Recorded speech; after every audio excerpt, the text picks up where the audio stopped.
to do is to share with you 3 stories from 3 different phases of my life.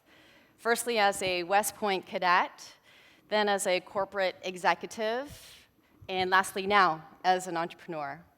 And from each of these 3 stories, to be able to share with you one message. Essentially sharing with you how I learned how to fight, what is not worth fighting for, and what is indeed worth fighting for. So to begin, I first heard about West Point from my parents. They lived through and survived the Korean War, and generals like Douglas MacArthur, who was a graduate of West Point, were their heroes. They were so proud of him.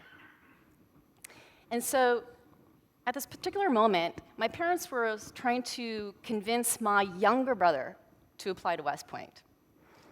You see, in my family, as is typical of Korean families, the son is the favored child. So I thought, if it's good enough for him, then it must be good enough for me. And so I called the school, I called West Point, and requested for an admissions catalog. And a few weeks later, a huge package from West Point arrived in the mail. I tore it open,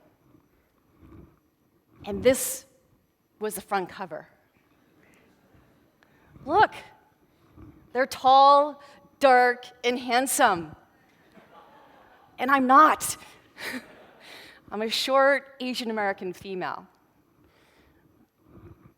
I didn't belong. But I opened up the cover and started reading, and obviously ignoring all the manly photos.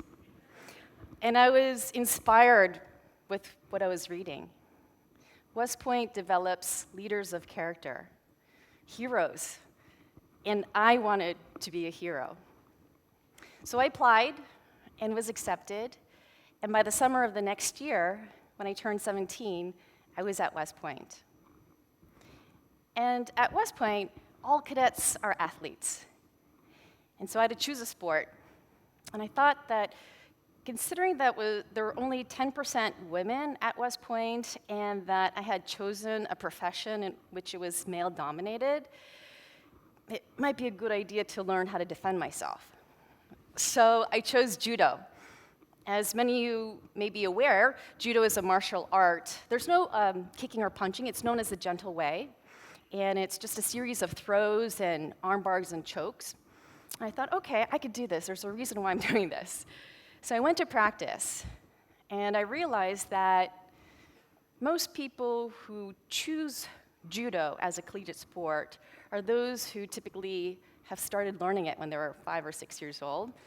And I also learned that at West Point, the judo team was very active in their tournaments. Almost every weekend there was a competition.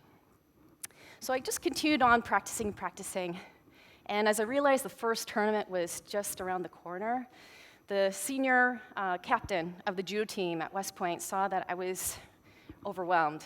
There's no way that I was going to master all these moves before my first tournament.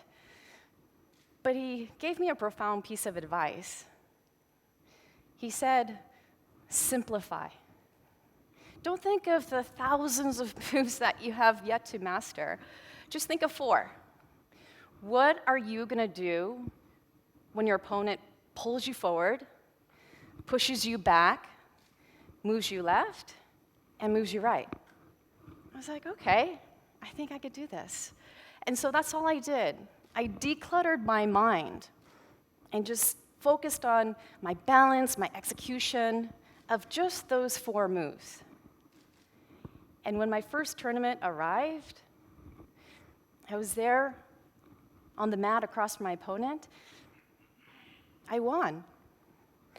And I continued to win and win and win and win until 8 months later, we were at Collegiate Nationals.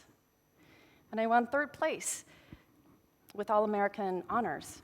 And I was able to defend that all 4 years. But you know what? I did that just from those 4 moves. These were my 4 go-to moves. It was vexing. My competitors were upset. How could they have done this for years and years and years, and they know so much more judo than I, but they even knew what I was going to do. They knew I was going to do one of these 4 moves, right? But I did it. And so what I learned from this experience is that victory lives in the home of simplicity. Failure resides in complexity. For me, I would take a simple strategy, masterfully executed, over an elaborate strategy with average execution any day of the week. It's true, I believe that oftentimes we overemphasize the importance of strategy, when at the end of the day, what really makes a difference is masterful execution. So the second phase, or my second story, begins after graduating from West Point. I was a newly minted second lieutenant, and I continued to serve for 5 years as an officer in the US Army, achieving the rank of captain, and then I embarked on fresh challenges in the corporate space, and I climbed the ladder, continued to climb that corporate ladder until I became managing director of a Fortune 500 company.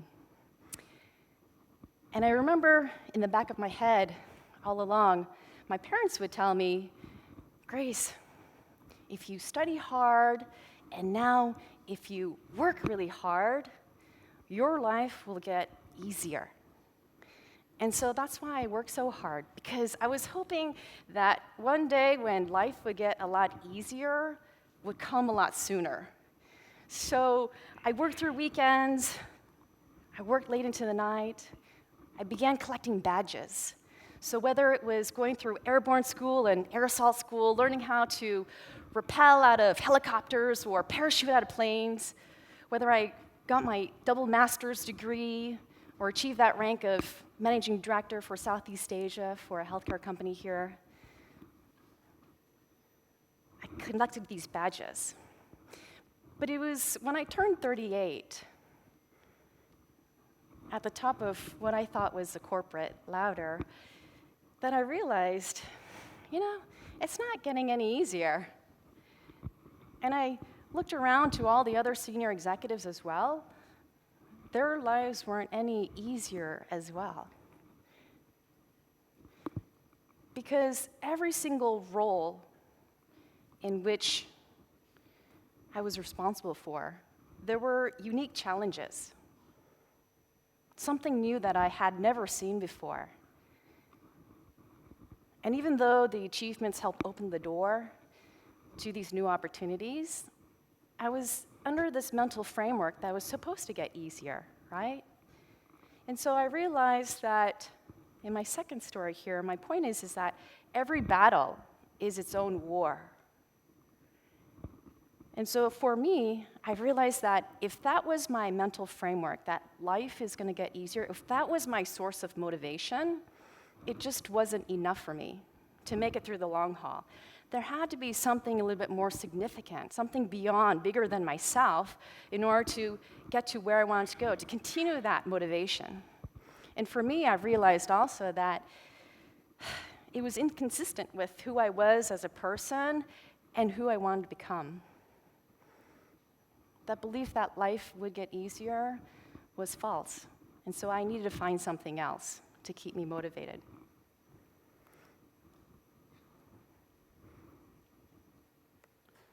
So about 4 years ago, I started a company called DocDoc.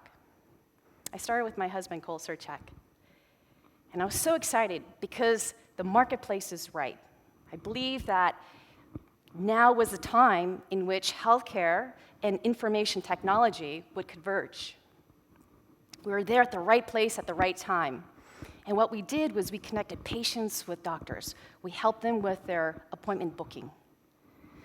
But then, the unexpected occurred. It's a phone call in which no mothers would ever want to receive. My husband was at the hospital, and he said, Grace, come quickly, there's a problem. You see, earlier that day, he was just taking our 2.5-month-old daughter for a routine check. And so when I arrived, I realized that one blood test turned into another blood test, which turned into a battery of tests, ultrasound, MRI. And then finally, we were standing in front of a room full of surgeons. And the head surgeon had said to us in a very matter-of-fact kind of way, "Your daughter has biliary atresia. It's a rare condition. Basically, if you don't do anything, she's not going to live very much longer. What you need to do is to admit her into the hospital right now for us to do a procedure called a Kasai. And basically what we're going to do is cut her body in half, slice off a piece of her liver, reattach it with part of her intestine. Hopefully some of the bile juices would flow, delay a bit of time, and then we'll cut her back open, do her liver transplant, and then she might live on to have a normal life." Whoa. It was just that morning that she was healthy. It was just a routine check. We brought her home from the hospital 2.5 months ago, and the doctors told us that she was our new bundle of joy. She had passed all the health tests. So we were just in shock, and my husband collected his thoughts and said, "Okay, doctor, can you please just tell us, how many times have you done this procedure? What are your outcomes? And how much will it cost? Because I'm sure a transplant is not cheap at all." And you know what he said? He said, "I'm the head of department. I've done enough. I've done a lot. You should trust me." I was like, wow. I mean, if you think about it, in which other industry is that acceptable customer service? Right? It's like, "Here, take my baby. You haven't done a whole lot. That's okay. I hope you learned a lot. Here, go ahead, take her. You're not really sure how much it costs either? Don't worry about it. Here's a blank check. I trust you."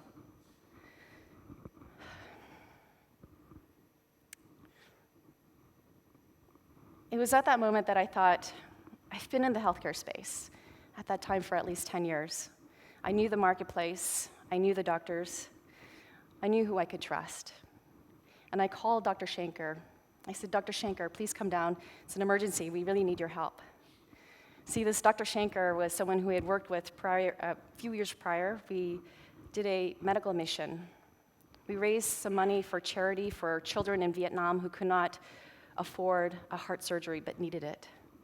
And it was this very same Dr. Shanker, someone who we could trust, someone who had a good heart, highly ethical, very good in his skill sets, highly competent, and was patient-centered. And Dr. Shanker came in front of the room full of surgeons and tried to be our patient advocate. Unfortunately, we weren't really getting anywhere. There wasn't really more information that would give us as parents more comfort that we were making the best decision for our child. We left the room full of surgeons, and Dr. Shanker, when we pulled him outside, he had said, "Grace, Cole, if you can get him, Dr. Tanaka is a pioneer of live liver transplants. He travels all over the world, does these procedures, and also do redo operations. He's done over 2,000 of these, and he stopped counting by the year 2000. The next doctor I would recommend to you is someone who has probably done 10x less than Dr. Tanaka." I said, "Okay, we need to find this Dr. Tanaka." And surprisingly, just in a few hours, we were talking to Dr. Tanaka on his home mobile phone. And he said to us, "Sure, I'll come, I'll take care of your child. I'll do the procedure for you." And so that night, we packed up our goods, packed up our bags, and we were on the first flight out to Kobe, Japan. Dr. Tanaka actually met us at the airport. There was no time to lose. On the way over to the hospital, he was explaining to us what is biliary atresia, what is exactly he's going to do for this Kasai procedure, what are the outcomes, how many he's done, and how much it'll cost.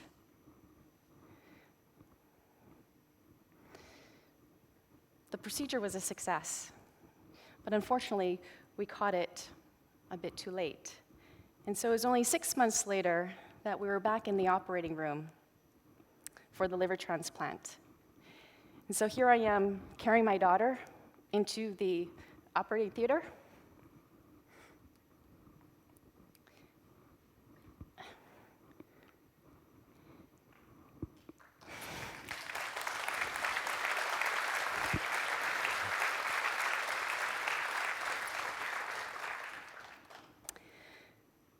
And my husband, Cole, 15 hours later in the intensive care unit, recovering from donating a piece of his liver for our daughter.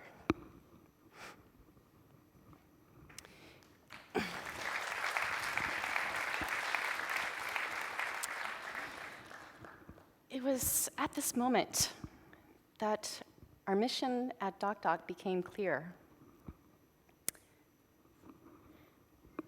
We do not want any other patients to feel as vulnerable as we did that day. We want to be that Dr. Shanker for patients everywhere, to be able to give them information that they need to make the right decision, to empower patients to make their own choice. The good news is my daughter is thriving, and my husband, Cole, has fully recovered from the transplant as well.